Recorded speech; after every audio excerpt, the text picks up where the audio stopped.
নমস্কাৰ welcome back to my YouTube channel. So' guys আপোনাৰ কাৰণে নতুন জব ভেকেঞ্চি আহি গৈছে।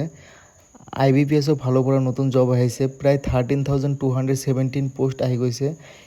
এইটো অল ইণ্ডিয়া মেল ফিমেল সকলোৱে এপ্লাই কৰিব পাৰিব। চ' গাইজ আপোনালোকে যদি বেংকৰ জব কৰিব বিচাৰিছে, যদি বেংকৰ জবৰ কাৰণে আপোনালোকে অপেক্ষা কৰি আছে, তেনেহ'লে আপোনালোকে আৰু পলম কৰিব নালাগে, এতিয়াই গৈ এপ্লাই কৰিব পাৰিব। আৰু এইটো ভিডিঅ'ত আপোনালোকক ফুল প্ৰচেছ জনাই দিম, কিমানটা কিহৰ কাৰণে কিমানটা পোষ্ট আছে আৰু আপোনালোকৰ এডুকেশ্যনেল কোৱালিফিকেশ্যন এজ লিমিট কিমান, সকলোখিনি এই ভিডিঅ'ত আলোচনা কৰা হ'ব। চ' দোস্ত আপোনালোকে স্কিপ নকৰি ফুল ভিডিঅ'টো চাব।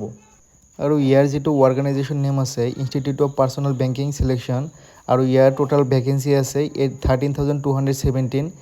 আৰু ইয়াৰ যিটো লাষ্ট ডেট 28 ছেপ্টেম্বৰলৈকে এক্সটেণ্ডেড কৰা হৈছে। আৰু ইয়াৰ পোষ্ট নেম চাওক, অফিচ এছিষ্টেণ্ট যিটো পোষ্ট আছে ইয়াৰ টোটাল নাম্বাৰ অফ পোষ্ট আছে 7,972। আৰু অফিচাৰ স্কেল 1 যিটো পোষ্ট আছে ইয়াৰ যিটো নাম্বাৰ আছে 3,907। আৰু স্কেল 2 যিটো জেনেৰেল বেংকিং অফিচাৰ মেনেজাৰ হয় এইটো 854 পোষ্ট আছে। আৰু scale 2 IT officer 87 post, scale 2 CO officer 69, scale 2 ল অফিচাৰৰ কাৰণে 48 আছে, স্কেল 2 ট্ৰেজাৰী মেনেজাৰৰ কাৰণে 16 পোষ্ট আছে, স্কেল 2 মাৰ্কেটিং অফিচাৰৰ কাৰণে 50 পোষ্ট আছে, আৰু স্কেল 2 ছিনিয়ৰ মেনেজাৰৰ কাৰণে 199 পোষ্ট আছে। চ' টোটাল 13,217 পোষ্ট।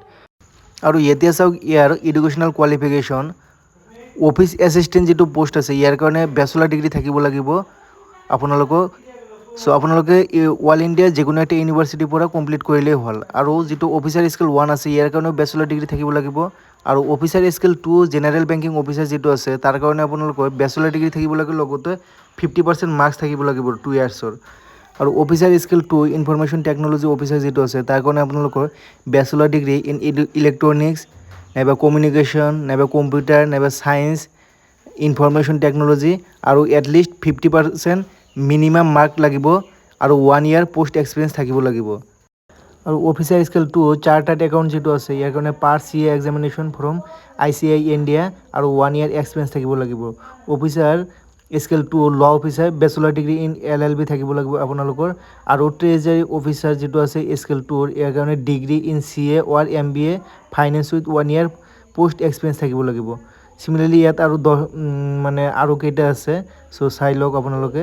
আৰু ইয়াৰ যিটো কেটাগৰী আছে, কেটাগৰী আপোনালোকৰ জেনেৰেল আৰু আদাৰ্ছৰ কাৰণে এপ্লিকেশ্যন ফি লাগিব 850 টকা, আৰু SC STৰ কাৰণে লাগিব 175, আৰু PSCৰ কাৰণে লাগিব 175।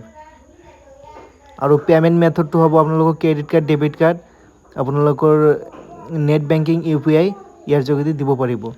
আৰু যিটো ইয়াৰ selection process, prelims written exam হ'ব, মেইনছ ৰিটেন এক্সাম হ'ব, interview, document verification and medical examination. So' এইখিনি হ'ল ইয়াৰ যিটো চিলেকশ্যন প্ৰচেছ। চ' যদি আপোনালোকে আগ্ৰহ থাকে তেনেহ'লে এইটোৰ কাৰণে এপ্লাই কৰিব পাৰিব। আৰু শ্বৰ্ট ডেট আছে ইয়াৰ কাৰণে, বেছি টাইম নাই। চ' আপোনালোকে এপ্লাই কৰিব পাৰিব। আৰু আপোনালোকে যদি আমাৰ দ্বাৰা এপ্লাই কৰিব খুজিছে তেনেহ'লে ডিছক্ৰিপশ্যন হোৱাটছআপ নাম্বাৰ দিয়া আছে, তাতে আমাৰ লগত যোগাযোগ কৰিব পাৰিব। চ' থেংক ইউ ফৰ ৱাচিং মাই ভিডিঅ'।